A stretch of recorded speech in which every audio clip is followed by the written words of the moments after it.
What's up, Travel Chronicles?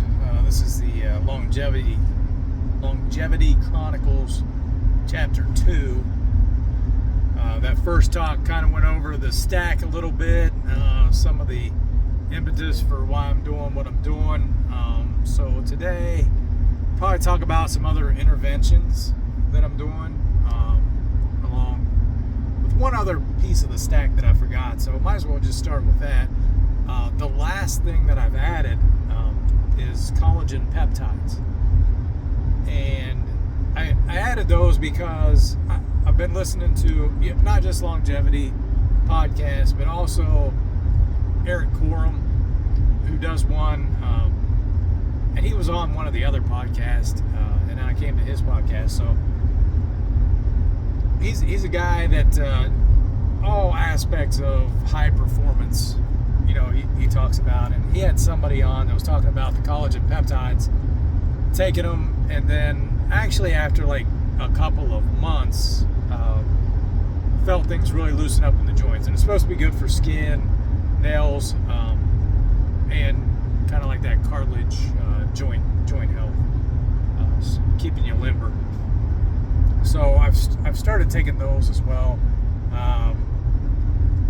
End of May, first week of June there, somewhere in that, first week of June, that time frame. My HelioCare ran out, so I got my second bottle of that, 60-day supply. And so far, with the HelioCare, like I've been in the sun for, multiple hours, a couple times. I haven't burnt yet, and I've been diligent with the sunscreen as well, but that stuff seems pretty good.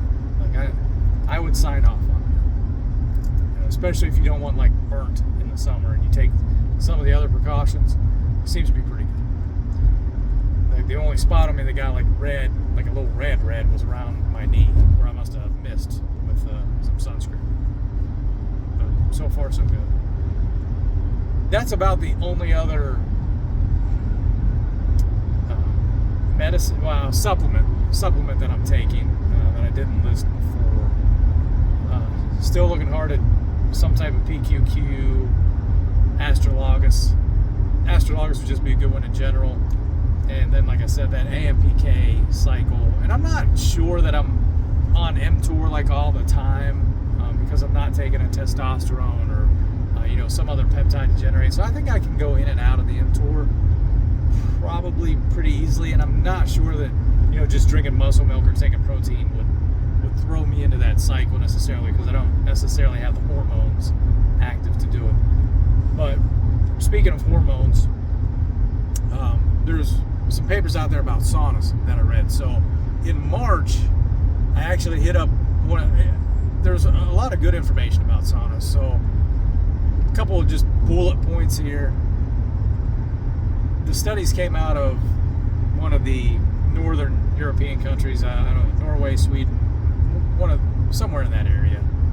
And the idea was, if you hit a sauna up 4 times a week, 20-minute sessions, there's a 30% reduction in all-cause mortality. And there was a cohort that they used in that area. Some people did 1 or 2 a week. Some people hit that 4, and then some people hit it every day. Every day they're in that sauna. And those people showed like the most benefit, but if you wanted the most bang for your buck, it's like if you get to 4, that's about as good as you can do. And there's another guy, I haven't like listened to podcasts or stuff, but I've seen a couple of videos that he put out, Dr. Huberman, and he kind of reviewed like not just that study, but there was also another study that had to do with the release of HGH. And if you hit a sauna up, and this is like an infrequent period of time, but if you hit it up once for, I believe it was 2 30-minute sessions. So it was like a 30-minute session, take a break, back in for 30 again. Look him up, or look up that study if you want to see exactly what it was. But it was a 19% increase, I believe, or 16-fold increase, because it was such a low percentage anyway. Like you're really increasing it by a massive amount. It would increase the HGH release in your body, like just naturally. So it wasn't taking anything externally. It was just a natural increase. But if you hit the sauna up every day, it was a diminishing effect each time that you did it. So if you wanted that effect, it was like hit it hard and then take a break from it. And there was another channel that actually kind of followed that protocol, did it, and measured the results of the HGH, and it came back in the blood. So it seemed to be legit, as far as that was. I mean, I don't know if you can trust every YouTube video out there or not, or somebody just doing it, but it's a study, it's a published study that's been done, so I assume there's been some duplication, and what the guy was doing seemed to be pretty legit, so I don't have a reason to really question it. Plus, there's still benefits to the sauna anyway. Now, personally, I haven't done multiple 30-minute sessions. I think the sauna is something that, you need to be medically cleared, so I'm not your doctor. I'm not giving you medical advice, telling you what to do. You probably need that clearance, that permission, especially if you're older or really, really young. But for me personally, I've been in the heat a lot. I'll go and run in the heat.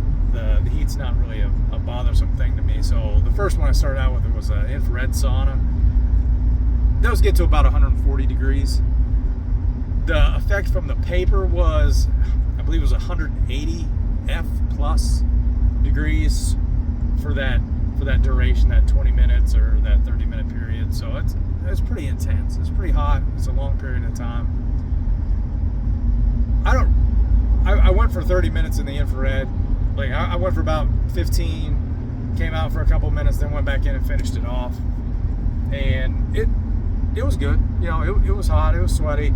And then I tried one at another health center near us, and it was a regular dry sauna that would heat up to 200 if you wanted it to. But I've been doing about 192, 194 in that range. Minimum 20 minutes when I go in, and sometimes I'll stretch it out to 25. But it's just such a good. There's a lot of other things that go along with it. If you listen to the Gladden Longevity podcast, he'll go into ozone saunas where your head's out and then they're just hitting the body with ozone as anti-inflammatory type, something to scavenge unreacted pieces there that are in your body. So that's a good way to clean it up. This is a sauna where you just go in and set in and just start sweating stuff out. So to me, that's the benefit there. It's another way to get waste products and different things out of your body. You have a path to get things out in a certain way. But if you're not really, taxing the body, heating it up, sweating the stuff out, some things may not get out of the body. So it's another way to cleanse. And there's also heat shock proteins that you're hitting that are affected in that sauna that you can't really get in another way unless you work out really intensely. It also raises the heart rate, gives you a little bit right there, a little bump on that. And to me, it's just a chance to meditate, disconnect from everything for 20-25 minutes. Really just kind of clear my head a little bit. I appreciate it from that aspect, because the rest of the time you're connected to something like all the time, and the sauna's too hot to take a phone or a watch in to really get your data. I've had a watch in for about 10 minutes, and after 10 minutes that thing is smoking hot. It's only rated for 140 degrees, so I don't want to leave it in there because I don't want to destroy it. And if I have it in there too long, it's going to get destroyed, and that would be on me, 100% on me. So I don't do that. The other thing that I've been doing for about 6 months, I was doing this before I started some of the other stuff, was hitting a cold shower every morning. And the benefits of the cold shower, this is also another Dr. Huberman type paper, and the other guy went through and kind of tested the methodologies as well. But his thing was 11 minutes a week, so some point during the week, that's where you get like that maximum benefit. But I'll do it for a couple of minutes every day, unless we have something going on where it's don't get a chance to get in there. So I've missed a couple. It's rare. If I have the opportunity, I'll go in there and hit it. And I'll start with it kind of warm and then and turn it down. And not all at once, it's 2 steps. I'll turn it halfway down, and then the last one I'll hit it full cold water and just, make sure I hit all the body parts. And if I just ran the night before, I'll hit the legs kind of hard. It's a vascular constrictor. So what that does is it constricts the blood vessels. And if you think of a pipe, your heart's pumping, and it's pumping the blood, through these pipes at a certain rate. Well, it's a volume of liquid, volume of blood that you're moving. And if you shrink that pipe down, you're still pumping the same volume. Well, in order to get that volume through there, once you constrict it, you have to increase the velocity. And what they find, or what makes sense scientifically, is if you increase the velocity, anything that's kind of hanging around on the walls and stuff, it will, you got a little bit more speed in there, it'll pick some of that stuff up. So if you ran the night before or something, you got a lot of lactic buildup in your legs, that's the opportunity to pull that lactic acid, get it out, get it through your system, and kind of get it out. The other thing about the cold showers, something that I was trying to eliminate work, like working out like around the shower, but it turns out that's not that big of a deal. So if you hit a cold shower, yeah, you probably don't want to step out of it and take off running. You go through a stretching routine or something, but 20-30 minutes, you're probably fine after that. And my routine right now in the morning is I will get up, I will take hydrogen water first thing, 8 to 10 ounces water, drop the hydrogen pill in it. It's I think I talked about this before. It's molecular magnesium, creates hydrogen in the water. You let it dissolve, bubbles form in the water, then you chug it. Then I'll go get in the cold shower while I'll roll my legs out while I'm drinking the hydrogen. It takes 2-3 minutes for it to fully dissolve. Then I'll jump in the cold shower, and then I'll start doing my stuff for in the morning, getting ready for work or whatnot. And that's the intervention that I'm doing. Oh, the other thing with the cold shower, well, if you do cold plunges and stuff that's really intense, it has a tendency to make like the fat stores into this brown adipose tissue, and the brown adipose tissue will burn calories. It is what will turn on when the body gets cold and start metabolizing some of the fat stores and things to heat up. So that's the benefit there, and that's one of those ones where Huberman had to report on it, and another guy kind of was the guinea pig and did the test on it, and actually sent some blood work back, got the results back, and his resting metabolic rate went from, it ended up being 100 calorie gain over a day. So if you think of fat being 35 to 3,900 calories, like every month or so, he's burning a pound of fat without doing anything, just because he made himself cold at some point during the day. He's increased that burn rate. So I mean, if you're taking a lot of calories in, hey, this is a great way to burn fat. And if you're looking for something to jumpstart fat loss, it's not a whole lot, but it's kind of a passive fat loss. So nothing really to lose there in my mind, and it's it's free. That's a free. You just get in cold water, and everybody's got that available to them. I mean, you can go outside in a river in a pond if you want to, and get that, or set up one of the little cold plunge tubs outside. Especially in cold weather, or as the weather starts to get cold, which I may do this year, just to get a little bit fuller effect. One of the guys at work does that, so I may do something similar. Just try that. I don't know that I want the full intensity of the cold though. Some other interventions that I'm looking at. One for sleep is getting an air filter in the room. That's a Brian Johnson thing there to try and maximize sleep. He's got his room filtered. He also has a pad on his mattress where he can control the temperature.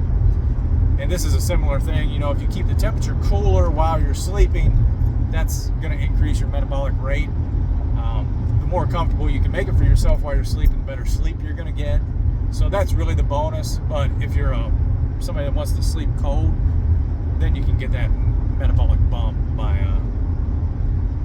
burning a little bit more energy at night, because the body's going to want to maintain a certain temperature. If you make it externally cold, it's going to heat up. So there's that there. Those are a little pricey though. I think those are around $600 to $800 for like a cheap one. Chili Pad was one. His is something 8. I can't remember the name of it, but that's an intervention that I'm looking at, kind of from a distance right now. Like I don't know how close I am to doing something like that. Air filter in the room, that one should be pretty close. And I think that's about it for right now. So those are a couple of the things that I'm working on, kind of externally. They seem to have helped, but they're part of the bigger picture for sure. So that's all I've got today. Hopefully hit up the sauna here in a little bit after dinner.